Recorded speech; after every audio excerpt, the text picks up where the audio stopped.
Hello दोस्तों, स्वागत है आप सभी का हमारे यूट्यूब चैनल ज्ञान एकेडमी में। तो वीकली करंट अफेयर सीरीज यानी कि साप्ताहिक करंट अफेयर सीरीज के तहत आज के इस वीडियो में हम डिस्कस करने वाले हैं 27 सितंबर से लेकर के 3 अक्टूबर तक के जितने भी करंट अफेयर्स होते हैं, जितने भी इंपॉर्टेंट करंट अफेयर्स हैं, उन सभी को हम डिस्कस करते हुए चलेंगे। साथ ही साथ हर क्वेश्चन से रिलेटेड जो भी इंपॉर्टेंट फैक्ट्स होंगे, जो भी जीएस फैक्ट्स होंगे, और साथ ही साथ उन क्वेश्चनों की डिटेल एनालिसिस भी हम करते हुए चलेंगे, ताकि अगर आप किसी भी एग्जाम की तैयारी कर रहे हैं तो आप उस एग्जाम की तैयारी को और भी बेहतर तरीके से कर पाएं। तो इसलिए आप इस वीडियो को पूरा जरूर देखिए। तो चलिए शुरू करते हैं अपने सबसे पहले क्वेश्चन के साथ। तो सबसे पहला क्वेश्चन है, किस भारतीय राज्य ने संयुक्त राष्ट्र अंतर टास्क फोर्स पुरस्कार 2020 जीता है, यानी कि United nation inter task force award 2020। तो ये किस राज्य ने जीता है? ये जीता है केरल राज्य ने। तो केरल राज्य को गैर संचारी रोग, इनसे संबंधित सतत विकास लक्ष्यों के लिए अपने उत्कृष्ट योगदान के लिए संयुक्त राष्ट्र अंतर टास्क फोर्स पुरस्कार 2020 दिया गया है।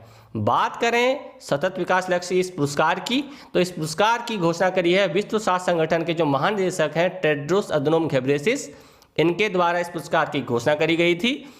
पहली बार ये पुरस्कार किसी राज्य को दिया जा रहा है, यानी कि केरल दुनिया का ऐसा पहला राज्य है जिसको कि ये पुरस्कार दिया गया है। बात करें केरल की, तो दुनिया के जितने भी स्वास्थ्य मंत्रालय हैं, कुल मिलाकर के 7 स्वास्थ्य मंत्रालय हैं, केरल उनमें से एक है।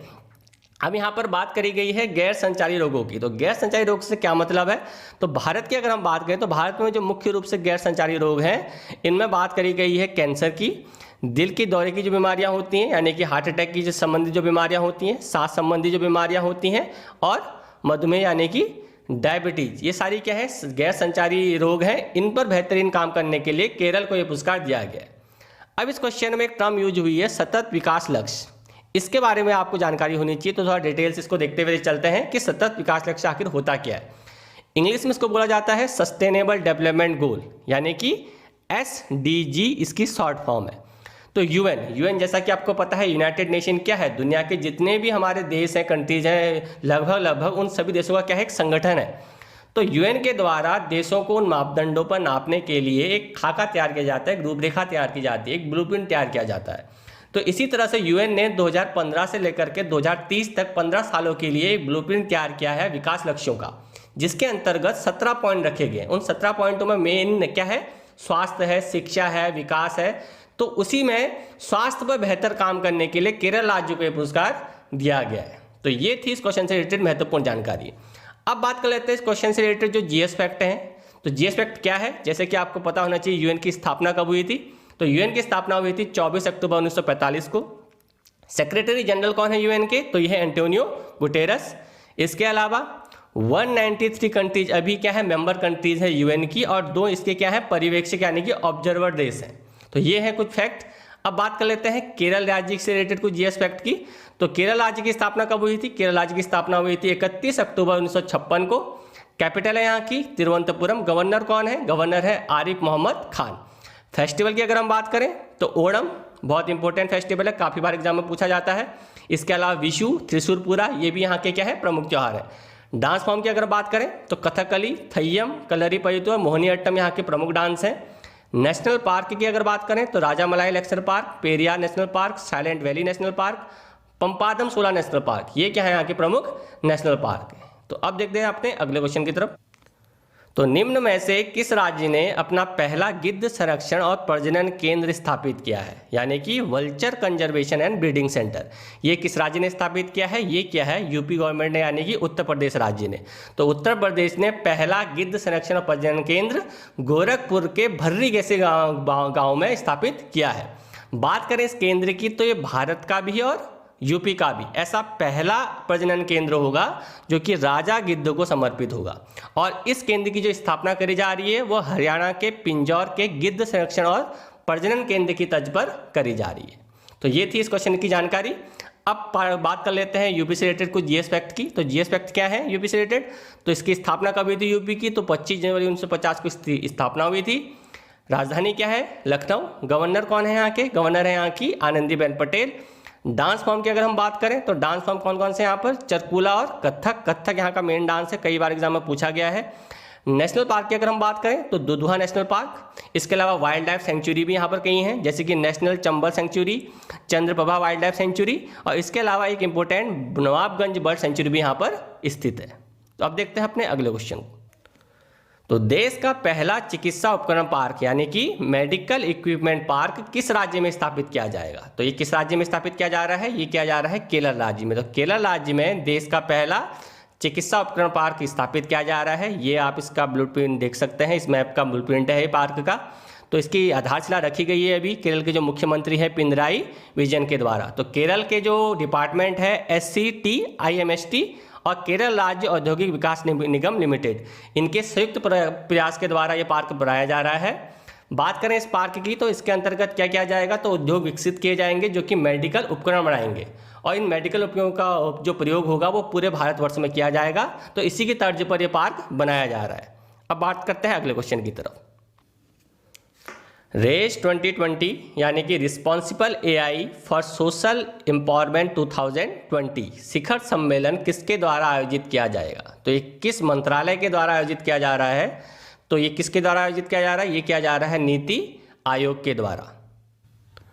तो नीति आयोग और MITI यानी कि ministry of electronics and information technology, तो इनके द्वारा 5 से 9 अक्टूबर के बीच में इस शिखर सम्मेलन का आयोजित किया जाएगा। तो ये आयोजन किस पर रहने वाला? तो इस आयोजन में हेल्थ केयर, कृषि और शिक्षा जैसे जो क्षेत्र हैं, इन क्षेत्रों में AI का कैसे बेहतरीन उपयोग किया जाए, इस पर बात किया जाएगा। और AI से रिलेटेड जो भी एक्सपर्ट है पूरे वर्ल्ड से, उनको बुलाया जाएगा, उनके विचारों को भी यहाँ पर देखा जाएगा कि कैसे उनके जरिए, उनके एक्सपर्टी के जरिए हम इसका AI का उपयोग इन क्षेत्रों में कर सकते हैं। तो ये था इस क्वेश्चन से रिलेटेड जानकारी। अब बात कर लेते हैं GS फैक्ट की। तो GS फैक्ट की अगर हम बात करें तो नीति आयोग के बारे में आपको पता होना चाहिए कि नीति आयोग की स्थापना कब हुई थी। तो ये बना था 1 जनवरी 2015 को। जैसे कि आपको पता है कि पहले योजना आयोग था, तो योजना आयोग का स्थान लेकर के इसको बना दिया गया था नीति आयोग, जिसको कि क्या कहा जाता है? जिसको बोला जाता है national institute for transforming India. 1 जनवरी 2015 को इसकी स्थापना हुई थी। हेडक्वार्टर इसका कहाँ है? तो हेडक्वार्टर है इसका न्यू दिल्ली में, और अभी जो इसके वर्तमान CEO हैं ये हैं अमिताभ कांत। तो अब बढ़ते हैं अगले क्वेश्चन की तरफ। सीएट टायर्स ने किसे अपना नया ब्रांड एम्बेसडर नियुक्त किया है? तो सीएट टायर्स भारत की टायर्स बनाने की कंपनी है, सबसे बड़ी कंपनी है। तो इसके द्वारा अपना नया ब्रांड एम्बेसडर नियुक्त किया गया है। तो किसे किया गया है? ये किया गया है आमिर खान को। नेक्स्ट क्वेश्चन पर बात करते हैं। Personal computer brand Acer India ने किसे अपना नया ब्रांड एम्बेसडर नियुक्त किया है? तो एसर इंडिया ने किसे अपना ब्रांड एम्बेसडर नियुक्त किया है? ये किया है सोनू सूद को। तो ये है सोनू सूद, इनके बारे में आप जानते होंगे, हाल ही में मीडिया में काफ़ी चर्चा में रहे थे। तो इनको एसर इंडिया ने अपना नया ब्रांड एम्बेसडर नियुक्त किया है। एसर इंडिया की अगर बात करें तो एसर इंडिया का जो मुख्यालय है वो है कहाँ है? वो है बेंगलुरु कर्नाटक में, और जो इसके प्रबंध निदेशक यानी कि CEO है वो कौन है? हरीश कोहली। बढ़ते हैं अगले क्वेश्चन की तरफ। किस राज्य सरकार के द्वारा गवर्नमेंट यू राइज नामक एक एकीकृत पोर्टल यानी कि इंटीग्रेटेड पोर्टल लॉन्च किया जा रहा है? तो ये किस राज्य के द्वारा किया जा रहा है? ये किया जा रहा है उत्तर प्रदेश राज्य के द्वारा। तो यूपी गवर्नमेंट के द्वारा यू राइज नाम का जो एकीकृत पोर्टल लॉन्च है, ये किया गया है एकीकृत यानी कि इंटीग्रेटेड। अब इसे इंटीग्रेटेड इसलिए बोला जा रहा है क्योंकि इसमें एक ही प्लेटफॉर्म में कई चीज़ें दी जाएंगी जो छात्रों को प्रोवाइड की जाएंगी, जिसमें कि छात्रों के सीखने के लिए अगर हम बात करें तो ई कंटेंट, ई लाइब्रेरी, ऑनलाइन पाठ्यक्रम यानी कि स्टडी मटेरियल के अलावा करियर काउंसलिंग हो गया, और राज्य में जो रोजगार प्राप्त करने के लिए जो मार्गदर्शन है, इन सभी चीज़ों की जानकारी केवल एक ही प्लेटफॉर्म में यहाँ पर दी जाएगी। तो लगभग 20 लाख छात्र जो हैं, जो व्यावसायिक और तकनीकी शिक्षा की तैयारी कर रहे हैं, प्राप्त कर रहे हैं, उनको इस पोर्टल से लाभ होने की उम्मीद जताई गई है। बात करें इस पोर्टल की तो ये दीनदयाल उपाध्याय गुणात्मक सुधार कार्यक्रम के दूसरे चरण का हिस्सा है। बात करते हैं अगले क्वेश्चन की तरफ। तो अगला क्वेश्चन है, विश्व पर्यटन दिवस यानी कि वर्ल्ड टूरिज्म डे निम्न में से किस दिन मनाया जाता है? तो ये मनाया जाता है हर साल 27 सितंबर को। तो हर साल 27 सितंबर को विश्व पर्यटन दिवस मनाया जाता है। बात करें इस साल की तो इस साल की इसकी थीम है पर्यटन और ग्रामीण विकास। तो दोस्तों, जैसा कि आप सब जानते हैं कि पिछले 1 साल में कोविड-19 के कारण कई देश जो दुनिया के हैं वो लॉकडाउन की स्थिति में है, अब उससे उबरने की कोशिश कर रहे हैं। कई देश जो है मुख्य रूप से जिनकी जीडीपी पर्यटन पर डिपेंड है, तो अब पर्यटन को वो अवसर के रूप में देख रहे हैं ताकि कोविड-19 के जो प्रभाव है उनसे उबरा जा सके। तो ये थी बात यहाँ पर वर्ल्ड टूरिज्म डे की। बात कर लेते हैं इससे रिलेटेड जीएस फैक्ट की। तो जीएस फैक्ट क्या है? तो world tourism, united nation world tourism organisation, इसकी जो स्थापना हुई थी ये हुई थी 1975 को। तो 1975 को इसकी स्थापना हुई थी और 1980 से हर साल संयुक्त राष्ट्र विश्व पर्यटन संगठन के द्वारा 27 सितंबर को ये पर्यटन दिवस के रूप में दिन मनाया जाता है। बढ़ते हैं अगले क्वेश्चन की। विश्व पर्यावरण स्वास्थ्य दिवस यानी कि वर्ल्ड एनवायरनमेंट हेल्थ डे हर साल किस तिथि को मनाया जाता है? तो ये मनाया जाता है हर साल 26 सितंबर को। तो हर साल दुनिया भर में पर्यावरण स्वास्थ्य पर किए जा रहे महत्वपूर्ण कार्यों पर प्रकाश डालने के लिए इस दिन को मनाया जाता है। बात करें इस 2020 के साल के थीम की, तो इस साल किसकी थीम है? पर्यावरण स्वास्थ्य रोग की रोकथाम में एक प्रमुख सार्वजनिक स्वास्थ्य हस्तक्षेप। ये इस साल की क्या है? थीम है। तो यह बीमारी को रोकने और स्वास्थ्य सहायक वातावरण को बनाने के लिए क्या किया गया है? इसको एम किया गया है। इसके अलावा दोस्तों 26 सितंबर के दिन एक और दिन मनाया जाता है, एक और डे के रूप में मनाया जाता है इसे, और वो डे है international day for total elimination of nuclear weapon, यानी कि जो न्यूक्लियर वेपन है उनके एलिमिनेशन के डे के रूप में भी 26 सितंबर को मनाया जाता है। इसकी जो शुरुआत करी गई थी ये करी गई थी 2014 से। तो अगला क्वेश्चन है, केंद्रीय आयुष मंत्री श्रीपद यसो नायक ने किस राज्य या केंद्र शासित प्रदेश में औषधीय पौधों के लिए पोस्ट हार्वेस्ट मैनेजमेंट सेंटर की ऑनलाइन नींव रखी है? तो किस राज्य या यूनियन टेरिटरी के लिए रखी है? तो ये रखी है जम्मू कश्मीर के लिए। तो जो हमारे केंद्रीय आयुष मंत्री हैं श्रीपद यसो नायक और जितेंद्र सिंह, इन दोनों ने संयुक्त रूप से जम्मू कश्मीर के भद्रवाह में औषधीय पौधों के लिए पोस्ट हार्वेस्ट मैनेजमेंट सेंटर की स्थापना, इसकी नींव रखी है। इसके अंतर्गत 21 आयुष और स्वास्थ्य और कल्याण केंद्रों का इस यूनियन टेरिटरी में यानी कि इस केंद्र शासित प्रदेश में स्थापना करी जाएगी और अगले 3 वर्षों में 319 आयुष स्वास्थ्य और कल्याण केंद्रों की स्थापना की इसमें बात कही गई है। बात करें जम्मू कश्मीर की दोस्तों, तो आपको पता होना चाहिए कि पिछले साल धारा 370 हटाने के बाद जम्मू कश्मीर राज्य को बाइफर्केट करके इसको 2 यूनियन टेरिटरी में बदल दिया गया था, जिसमें से कि एक है जम्मू कश्मीर और दूसरा है लद्दाख। बात अगर जम्मू कश्मीर की करें तो जम्मू कश्मीर की 2 राजधानियां हैं, जम्मू और श्रीनगर। यहाँ के अगर हम डांस फॉर्म की बात करें तो डांस फॉर्म कौन कौन से यहाँ की मेन है? तो उनमें से एक है धूमल डांस और रौप डांस। रौप डांस कई बार एग्जामों में पूछा जाता है आपसे एग्जाम में।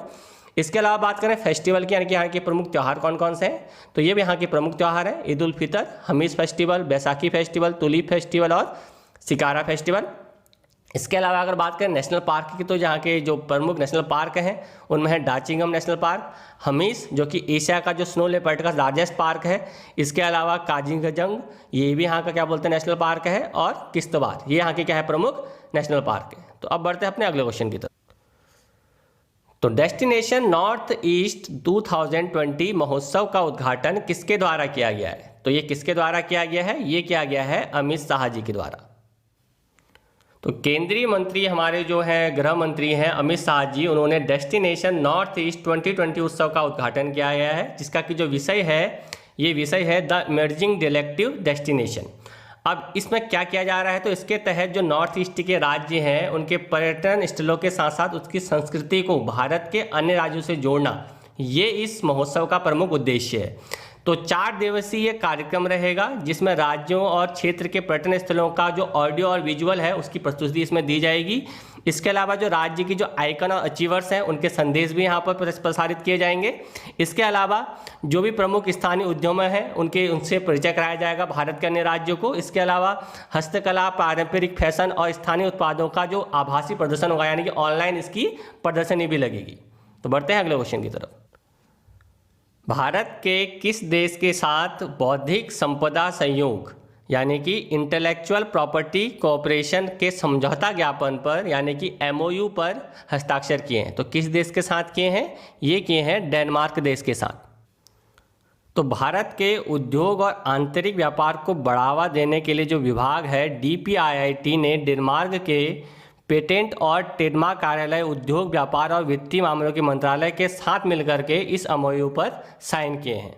बात करें इस एमओयू की, तो इस एमओयू का जो उद्देश्य रहेगा वो अधिकार दोनों देशों के अधिकारियों के बीच आईपी से रिलेटेड यानी कि इंटेलेक्चुअल प्रॉपर्टी से रिलेटेड जो जागरूकता होगी और जो सहयोग होगा उसको बढ़ाना होगा, जिसके तहत दोनों देशों के द्वारा एक द्विवार्षिक यानी कि 2 साल की कार्य योजना की तैयारी करी जाएगी। तो बात कर लेते हैं डेनमार्क से रिलेटेड जीएस फैक्ट की। तो डेनमार्क यूरोपीय एक देश है जिसकी राजधानी है कोपेनहेगन। प्राइम मिनिस्टर है यहाँ के मेट फ्रेडरिक्सन। पॉपुलेशन है यहाँ की 5.819 मिलियन। जीडीपी यहाँ की 348.1 billion American dollar. Official language है यहाँ की डेनिश। करेंसी यहाँ की है डेनिश क्रोन या फिर स्कैंडिनेवियन मॉनेटरी यूनियन, ये यहाँ की क्या है करेंसी के नाम है। तो बढ़ते हैं अगले क्वेश्चन की। हाल ही में एडीबी यानी कि एशियन डेवलपमेंट बैंक के द्वारा किस भारतीय राज्य को $300 मिलियन के ऋण को प्रदान किया गया है? तो किस राज्य को दिया गया है? ये दिया गया है राजस्थान राज्य को। तो एडीबी यानी कि एशियन डेवलपमेंट बैंक ने राजस्थान के शहरों के लिए $300 मिलियन के ऋण को मंजूरी दी है। तो एशियाई बैंक के द्वारा राजस्थान के जो माध्यमिक शहर हैं उनमें समावेशी जल आपूर्ति और स्वच्छता, बुनियादी ढांचों और सेवाओं के लिए $300 मिलियन की राशि की ऋण की मंजूरी दे दी गई है। इस परियोजना से लगभग 5.7 लाख लोगों के लिए बेहतर जल आपूर्ति सेवाओं के लिए शहर व्यापी पहुंच बनाने की उम्मीद जताई गई है और कम से कम 14 माध्यमिक शहरों में लगभग 7.2 लाख लोगों के लिए स्वच्छता सेवाओं की उम्मीद को भी ये बढ़ाने की बात यहाँ पर कही जा रही है। तो ये था इस क्वेश्चन से रिलेटेड जानकारी। अब बात कर लेते हैं जीएस फैक्ट की। तो एशियन डेवलपमेंट बैंक यानी कि एशियाई डेवलपमेंट बैंक से रिलेटेड जीएस फैक्ट आपको पता होना चाहिए कि इसकी स्थापना कब हुई थी। तो इसकी स्थापना हुई थी 19 दिसंबर 1966 को। कई बार एग्जामों में क्वेश्चन आपसे पूछा जाता है। हेडक्वार्टर है इसका फिलीपींस में और प्रेसिडेंट जो है इसके अभी जो हाल फिलहाल में इसके प्रेसिडेंट है वो कौन है? वो है आसा कावा। तो ये बात भी आप याद रख सकते हैं। बढ़ते हैं अगले क्वेश्चन की तरफ। हाल ही में किस पूर्व भारतीय महिला क्रिकेटर को उनके लंबे अनुभव के कारण बीसीसीआई ने सीनियर महिला चयन समिति का अध्यक्ष नियुक्त किया है? तो ये किस महिला को नियुक्त किया है? तो इनका नाम है नीतू डेविड। तो बीसीसीआई ने पूर्व भारतीय क्रिकेटर नीतू डेविड को उनके लंबे अनुभव के कारण सीनियर महिला चयन समिति का अध्यक्ष नियुक्त किया गया है।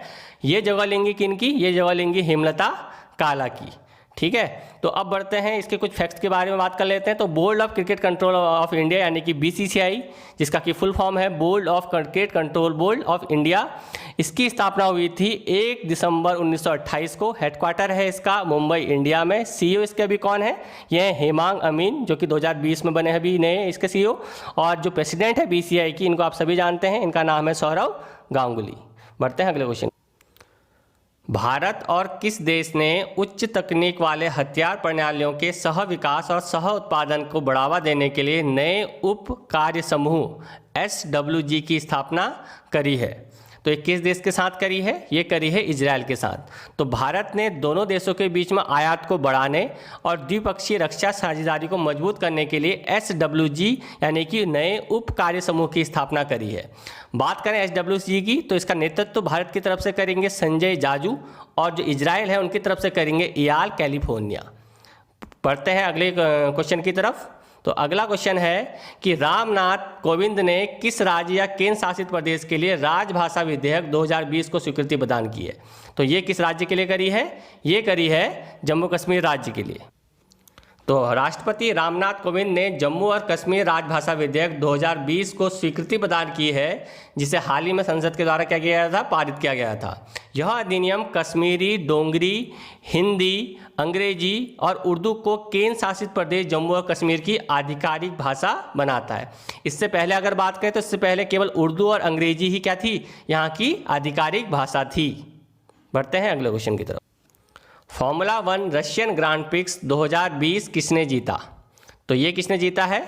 तो ये जीता है वॉल्टेरी बोटास ने। तो मर्सिडीज के रेसर्स हैं वॉल्टेरी बोटास, जो फिनलैंड के रहने वाले हैं।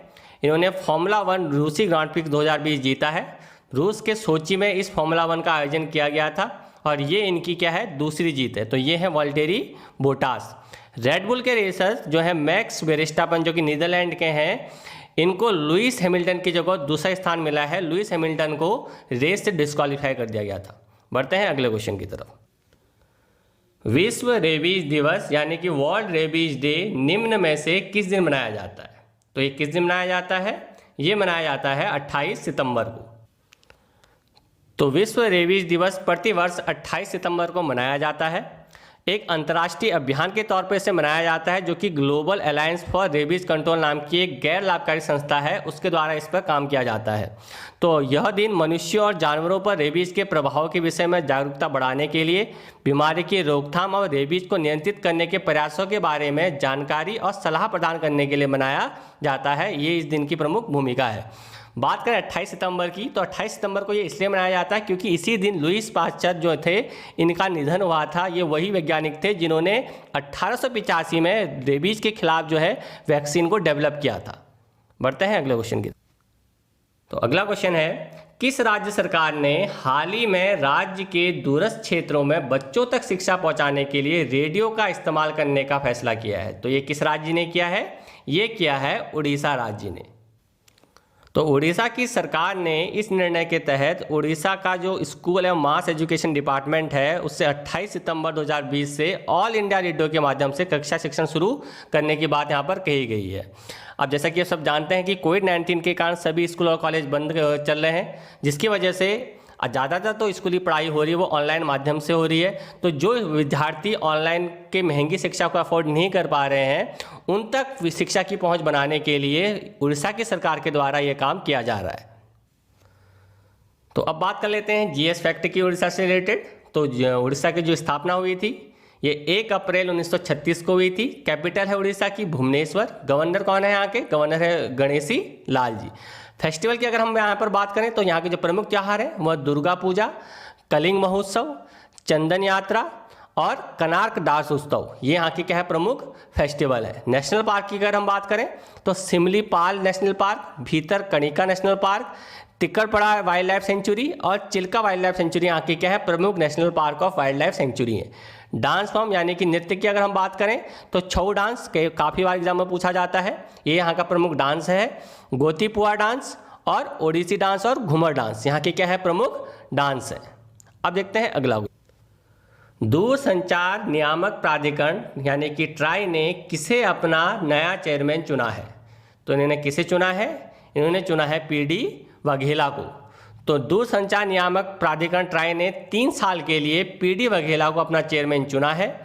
ये 1986 बैच के गुजरात कैडर के आईएएस अधिकारी हैं, जो कि अभी औषधि विभाग के क्या है? सचिव हैं, और इनकी नियुक्ति करी जाएगी अगले 3 सालों के लिए। ये रिप्लेस करेंगे जो वर्तमान चेयरमैन है ट्राई के आरएस शर्मा को। बात करें ट्राई की, जिसको कि telecom regulatory authority of India भी बोला जाता है, इसकी स्थापना हुई थी 20 फरवरी 1997 को और इसका जो हेडक्वार्टर है वो नई दिल्ली में।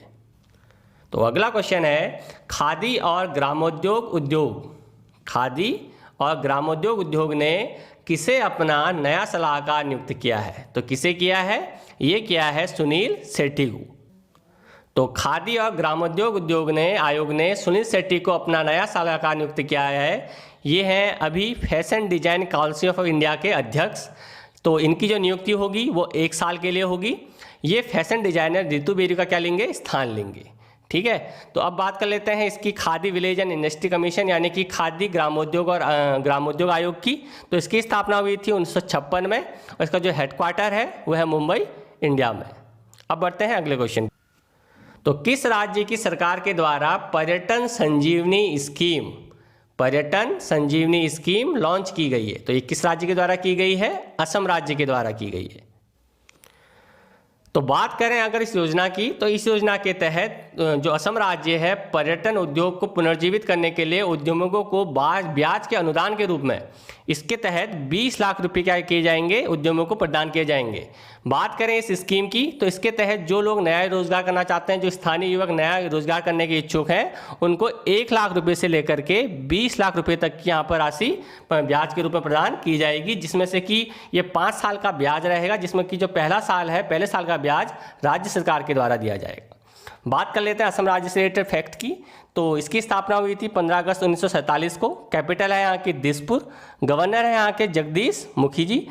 नेशनल पार्क की अगर बात करें तो यहाँ के प्रमुख नेशनल पार्क हैं Kaziranga national park, Manas national park, Dibru national park और नामेरी नेशनल। ये बहुत इंपॉर्टेंट नेशनल पार्क है जो बार बार एग्जाम में पूछे जाते हैं। फेस्टिवल की अगर हम बात करें तो यहाँ के प्रमुख त्योहार है बिहू, अम्बुबाची फेस्टिवल, मांजुली फेस्टिवल और देहिंग पटकई। ये भी क्या है यहाँ के प्रमुख त्योहार है। डांस फॉर्म की अगर हम बात करें तो यहाँ के प्रमुख डांस फॉर्म है बिहू डांस, सिपहुंग डांस और फुरतल डांस। तो ये जानकारी थी असम राज्य से संबंधित। अब बढ़ते हैं अगले क्वेश्चन की। तो अगला क्वेश्चन है विश्व हृदय दिवस यानी कि वर्ल्ड हार्ट डे निम्नलिखित में से किस दिन मनाया जाता है? तो ये मनाया जाता है हर साल 29 सितंबर को। तो हर साल 29 सितंबर को विश्व हृदय दिवस मनाया जाता है। अब इस दिवस का उद्देश्य क्या है? तो इसका उद्देश्य है हृदय के जो रोग हैं उसके प्रभाव के बारे में जागरूकता फैलाना और उन लोगों तक इस बीमारी के प्रभाव के बारे में जानकारी को देना। ये इसका प्रमुख उद्देश्य है। भारत की अगर बात करें तो भारत एक रिपोर्ट के अनुसार भारत में जो हर 5वां व्यक्ति है वो दिल का मरीज है। विश्व स्वास्थ्य संगठन के अनुसार दिल की बीमारी की वजह से हर साल लगभग 17.9 मिलियन लोगों की क्या हो जाती है? मौत हो जाती है। तो विश्व हृदय दिवस मनाने की जो शुरुआत हुई थी ये हुई थी 2000 से इसकी शुरुआत करी गई थी। इसके अलावा अगर बात करें जीएस फैक्ट की WHO से रिलेटेड तो WHO यानी कि वर्ल्ड हेल्थ ऑर्गेनाइजेशन की जो स्थापना हुई थी 7 अप्रैल 1939 को। हेडक्वार्टर है इसका जेनेवा स्विट्जरलैंड में। फाउंडर है इसके ब्रॉक किसोम की। अभी जो इसके डायरेक्टर जनरल है अभी हाल फिलहाल में इसके टेड्रोस एडनोम जिब्रेसिस, ये इसके क्या है अभी हाल ही के डायरेक्टर जनरल है। बढ़ते हैं अगले क्वेश्चन की तरफ। तो अंतर्राष्ट्रीय मानवाधिकार संस्था एमनेस्टी इंटरनेशनल ने हाल ही में किस देश में अपनी ब्रांच के कामकाज पर रोक लगा दिया है? तो किस ब्रांच पर लगा दिया है? तो ये है भारत, यानी कि एमनेस्टी इंटरनेशनल ने भारत के अपने ब्रांच की कामकाज पर क्या लगा दिया है? रोक लगा दी है। तो अंतर्राष्ट्रीय मानवाधिकार संस्था एमनेस्टी ने भारत में अपनी स्थित ब्रांच में इंडिया का जो अपना ब्रांच है इसमें अपना कामकाज क्या कर दिया है? रोक लगा दी है इस कामकाज पर। बात करें अगर भारत की तो भारत सरकार के द्वारा पिछले कुछ समय से जो भी भारत में कुछ प्रमुख NGOs हैं उनको विदेशों से मिलने वाली जो चंदा होता है, जो पैसा मिलता है, उस पर पारदर्शिता ना होने के कारण उस फंडिंग पर क्या लगा दी है? रोक लगा दी है। तो सरकार का कहना ये है कि इस संस्था ने जो फॉरेन कंट्रीब्यूशन रेगुलेटिंग एक्ट होता है जिसके तहत जिसका कि जो काम होता है विदेश से आने वाले पैसे या चंदे की जो जानकारी रखता है, इसमें इसने अपना पंजीकरण नहीं कराया है इस NGO ने, जिसकी वजह से भारत सरकार ने कहा है कि हमने इन संस्थाओं का अकाउंट क्या कर दिया है? फ्रीज कर दिया है। तो ये जानकारी है इस क्वेश्चन से संबंधित। बात कर लेते हैं जीएस फैक्ट की। तो एमनेस्टी इंटरनेशनल ये क्या है? एक विश्व की मानवाधिकार संस्था है जिसके दुनिया के कई देशों में ब्रांचेज हैं। इसकी जो स्थापना हुई थी ये हुई थी 1961 से और हेडक्वार्टर है इसका लंदन इंग्लैंड में। भारत में जो संस्था है एमनेस्टी इंटरनेशनल इंडिया, इसकी स्थापना हुई थी 1966 में। बात करते हैं अगले क्वेश्चन की। तो नेक्स्ट क्वेश्चन है भारतीय रिजर्व बैंक यानी कि RBI ने ग्राहक जागरूकता अभियान के लिए बॉलीवुड के किस अभिनेता को चुना है? तो किसको चुना है? तो इन्होंने चुना है अमिताभ बच्चन को। तो भारतीय रिजर्व बैंक यानी कि RBI ने ग्राहक जागरूकता अभियान के लिए बॉलीवुड के मेगा स्टार अमिताभ बच्चन को चुना है। अभियान का जो लक्ष्य है, ये लक्ष्य क्या है? तो खाता धारकों को धोखेबाजों के धोखे से बचाने के लिए इसका उद्देश्य उसका उद्देश्य रखा गया है। RBI की जो सार्वजनिक जागरूकता पहल है इसके एक हिस्से के रूप में नियामक ग्राहकों को क्या करें क्या ना करें इसके बारे में सूचित किया जाएगा और उनके द्वारा सुरक्षित रूप से लेन देन करना, ये इसका मेन एम रहने वाला है। बात करें RBI की तो RBI की स्थापना हुई थी 1 अप्रैल 1935 को। हेडक्वार्टर है इसका मुंबई इंडिया में। अब देखते हैं अगला क्वेश्चन। भारतीय फिल्म इंडस्ट्री के किस डायरेक्टर को film and television institute of India यानी कि FTII सोसाइटी के अध्यक्ष और FTII गवर्नर काउंसिल के चेयरमैन के रूप में नियुक्त किया गया है? तो किसे किया गया है? ये किया गया है शेखर कपूर को। तो ये हैं शेखर कपूर, ये आप इनकी तस्वीर देख सकते हैं। तो इनको film television institute of India यानी कि FTII के सोसाइटी के अध्यक्ष के तौर पर नियुक्त किया गया है। और ये किसकी जगह लेंगे? ये जगह लेंगे BP सिंह की, जिनको कि कुछ दिन पहले the Indian council for cultural relation यानी कि ICCR के जनरल असेंबली के लिए क्या कर दिया गया है? नामित कर दिया गया है। बात करें film and television institute of India यानी कि FTII की, तो इसकी स्थापना हुई थी 19 1960 में। बढ़ते हैं अगले क्वेश्चन। किस राज्य की सरकार ने अपने वन अधिकार अधिनियम FRA 2006 को संशोधित किया है? तो ये किस राज्य की सरकार ने किया है? तो ये किया है महाराष्ट्र राज्य की सरकार ने। तो महाराष्ट्र सरकार ने आदिवासी और अन्य पारंपरिक वन्य आवास परिवारों के पड़ोस के जंगलों में घर बनाने के लिए वन अधिकार अधिनियम 2006 को क्या किया है? संशोधित किया गया है। इसके अंतर्गत ये काम क्या करेगा? तो जो बाहर जो वन निवास परिवारों के प्रवास को रोकने का ये काम करेगा और उन्हें अपने ही पड़ोस में वन भूमि में गांव की साइट का विस्तार करके आवास क्षेत्रों को प्रदान किया जाएगा, यानी कि वन के अंदर ही भूमि इनको दी जाएगी अपने आवास को बनाने के लिए। बात करें महाराष्ट्र की, तो महाराष्ट्र की स्थापना हुई थी 1 मई 1960 को। कैपिटल है महाराष्ट्र की मुंबई और इसके जो वर्तमान अभी गवर्नर है ये कौन है? भगत सिंह कोश्यारी जी। बढ़ते हैं अगले। तो अगला क्वेश्चन है, किस बॉलीवुड अभिनेता को संयुक्त राष्ट्र विकास कार्यक्रम यानी कि UNDP द्वारा प्रतिष्ठित SDG special human action award इससे क्या किया जाएगा? सम्मानित किया जाएगा। तो किसे किया जाएगा? ये किया जाएगा सोनू सूद को। तो सोनू सूद को कोरोना वायरस के लॉकडाउन के दौरान जो इन्होंने सामाजिक परोपकारी के कार्य किए थे, इन कार्यों के लिए इनको ये सम्मान दिया गया है। बात करें UNDP की, तो UNDP का मतलब होता है यूनाइटेड नेशन डेवलपमेंट प्रोग्राम। इसकी स्थापना हुई थी 1 जनवरी 1965 को और इसका हेडक्वार्टर है न्यूयॉर्क, यूनाइटेड स्टेट्स में। बढ़ते हैं अगले क्वेश्चन। अगला क्वेश्चन है, हाल ही में भारत और किस देश के बीच GMAX 20 नौसैनिक अभ्यास हुआ है? तो ये किस देश के बीच हुआ है? भारत और जापान के बीच। तो भारतीय सेना और जापानी मैरीटाइम सेल्फ डिफेंस फोर्स यानी कि JMSDF के जहाज़ों के बीच GMAX 2020 के चौथे संस्करण का ये आयोजन किया गया था। 26 से लेकर के 28 सितंबर तक इसका आयोजन किया गया और ये आयोजन कहाँ किया गया? ये किया गया उत्तरी अरब सागर में इसका आयोजन किया गया। ये क्या है? एक द्विवार्षिक अभ्यास है जो कि भारत और जापान की नवल सेनाओं के बीच में किया जाता है। इस बार कोविड-19 के कारण इसे non connect at sea only format के रूप में संचालित किया गया था। तो अब नेक्स्ट क्वेश्चन है, भारत ने उड़ीसा के बालासोर में किस मिसाइल के नए संस्करण का सफलतापूर्वक परीक्षण किया है? तो यहाँ पर आप आंसर देख सकते हैं, वो मिसाइल है ब्रह्मोस सुपरसोनिक क्रूज मिसाइल। तो भारत ने उड़ीसा में स्थित प्रक्षेपण स्थल से ब्रह्मोस सुपरसोनिक क्रूज मिसाइल का 30 सितंबर 2020 को सफल प्रायोगिक परीक्षण किया। बात करें इस मिसाइल की, तो ये 8.4 मीटर लंबी है, 0.6 मीटर चौड़ी है, इसका वजन है 3000 किलोग्राम। 300 किलोग्राम तक का ये विस्फोटक ले जाने में सक्षम है और 300 किलोमीटर से लेकर के 500 किलोमीटर तक का प्रहार करने की ये क्षमता रखती है। तो सुपरसोनिक की अगर हम बात करें तो सुपरसोनिक टेक्नोलॉजी का मतलब क्या होता है? तो इसका मतलब होता है कि जो आवाज़ से भी 2.8 गुना तेज गति से क्या करे? जाने की क्षमता रखे। तो अभी हाल ही में जैसे कि आपको पता होगा, भारत सुपरसोनिक प्रौद्योगिकी हासिल करने वाला दुनिया का नंबर 4था देश बन गया है। अब बढ़ते हैं अगले क्वेश्चन की तरफ। तो अगला क्वेश्चन है, भारत ने भूटान और किस देश के साथ विमानों के आवागमन की व्यवस्था एयर बबल स्थापित की है? तो किस देश के साथ की है? ये की है केन्या के साथ। तो भारत ने भूटान और केन्या इन 2 देशों के साथ विमानों के आगमन की व्यवस्था एयर बबल की स्थापना करी है। अब ये एयर बबल व्यवस्था क्या है? तो इसके अंतर्गत भारत अपनी कुछ हवाई सेवाएं इन 2 देशों में देगा और ये 2 देश अपनी कुछ हवाई सेवाएं भारत देश में देंगी। जैसा कि आप सब जानते हैं, कोविड-19 के कारण जो लोग एक देश से दूसरे देश गए थे तो उन देशों में फंस कर रह गए, जिनका वीजा अवधि समाप्त हो गई है, तो उन लोगों को लेकर के आना अपने देश में वापस इस सेवा का मेन एम रहने वाला है। अच्छा, बात करें केन्या की, तो केन्या एक अफ्रीकी देश है, अफ्रीकी महाद्वीपीय देश है, जिसकी जो राजधानी है वो है नैरोबी।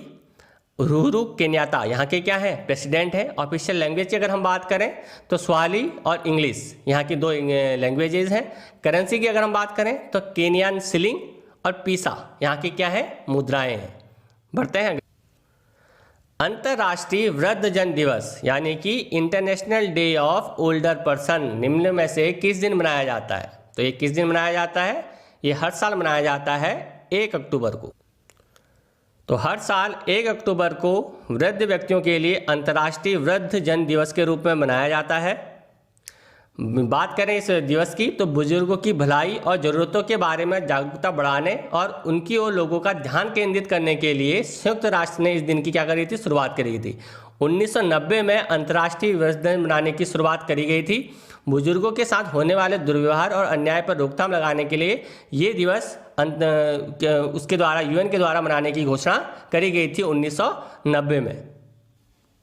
फूड प्रोसेसिंग यानी कि खाद्य प्रसंस्करण के क्षेत्र को बढ़ावा और उसके विकास को गति देने के लिए किस राज्य ने हाल ही में राज्य के पहले व देश के 20वें मेगा फूड पार्क की स्थापना की है?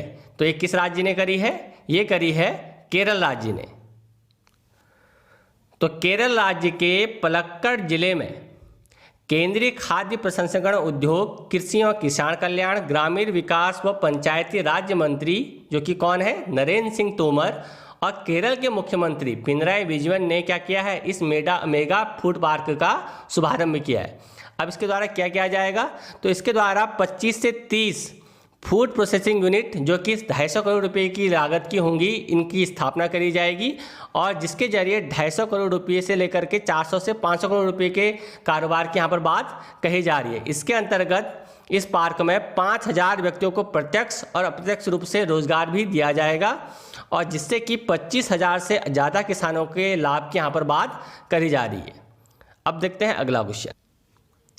अंतर्राष्ट्रीय अहिंसा दिवस यानी कि इंटरनेशनल नॉन वायलेंस डे किस दिन मनाया जाता है? तो ये मनाया जाता है 2 अक्टूबर को। तो अंतर्राष्ट्रीय अहिंसा दिवस 2 अक्टूबर को महात्मा गांधी के जन्मदिन के अवसर पर मनाया जाता है। बात करें अंतर्राष्ट्रीय अहिंसा दिवस की तो इसकी शुरुआत हुई थी 15 जून 2007 से। तो संयुक्त राष्ट्र महासभा ने 15 जून 2007 से 2 अक्टूबर को अंतर्राष्ट्रीय अहिंसा दिवस के रूप में स्थापित करने के लिए मतदान किया था। इस मतदान में कुल 191 देशों ने भाग लिया था, जिसमें से कि 140 से भी ज़्यादा देशों ने इस प्रस्ताव को पारित किया था।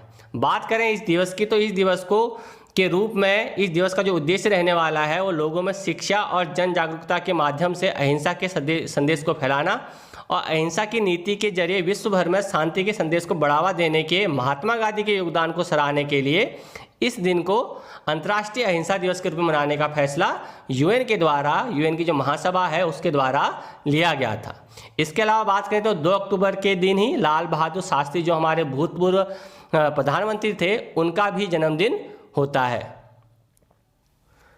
अगला क्वेश्चन है, कौन सा देश एस्टेरॉयड के खनन के लिए एस्टेरॉयड माइनिंग रोबोट स्पेस में भेज रहा है?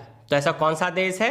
तो वो देश है चीन। तो चीन एस्टेरॉयड के खनन के लिए एस्टेरॉयड माइनिंग रोबोट को स्पेस में क्या कर रहा है, भेजने की तैयारी कर रहा है।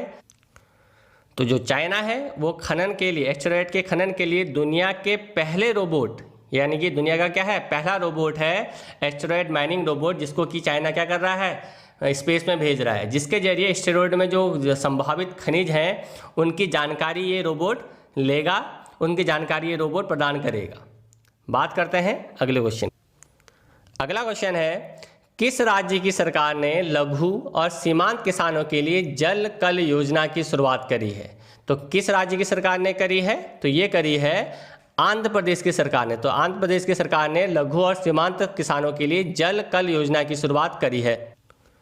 तो आंध्र प्रदेश के जो मुख्यमंत्री हैं वाई.एस. जगन मोहन रेड्डी, ये आप इनकी तस्वीर देख सकते हैं, इन्होंने जल कल स्कीम की शुरुआत करी है। इसके तहत राज्य के ज़रूरतमंद किसान हैं उनके लिए मुफ्त में बोरवेल ड्रिल की जो है व्यवस्था कराई जाएगी। इसके तहत सरकार का दावा है कि इस स्कीम के तहत 3 लाख किसान लाभान्वित होंगे और 4 साल में 2,340 करोड़ रुपये की अनुमानित लागत के साथ खेती के तहत 5 लाख एकड़ जमीन को शामिल इसमें किया जाएगा बोरवेल ड्रिल करने के लिए। तो अब बात कर लेते हैं आंध्र प्रदेश की। तो आंध्र प्रदेश की जो राजधानी है ये है अमरावती और हैदराबाद, यहाँ की 2 राजधानी है। गवर्नर है यहाँ के विश्वभूषण हरिचंदन। बात करें आंध्र प्रदेश की तो आपको पता होना चाहिए हाल ही में जून 2014 में यहाँ से एक अलग राज्य होकर के बना था जिसका कि नाम है तेलंगाना। तो ये था दोस्तों आज का वीडियो जिसमें कि हमने इस हफ्ते के जो भी महत्वपूर्ण करंट अफेयर्स थे उनको डिस्कस किया। इसी तरह हम हर हफ्ते आपके लिए इसी तरह से ये वीकली करंट अफेयर्स की सीरीज चलाते रहेंगे। इसके लिए ज़रूरी है कि आप हमारे चैनल को सब्सक्राइब करें, साथ ही साथ सब्सक्राइब के बगल में नोटिफिकेशन जो बेल होता है उसे ज़रूर दबा दें, ताकि अगर हमारी कोई वीडियो आपके पास आए तो उसका नोटिफिकेशन आपको मिल जाए। और इसी के साथ इस वीडियो को जितना हो सके लाइक कीजिए। आपकी कोई भी क्वेरी हो, कोई भी आपका क्वेश्चन हो तो आप कमेंट लिख करके हमें बताइए और इस वीडियो को ज़्यादा से ज़्यादा शेयर कीजिए।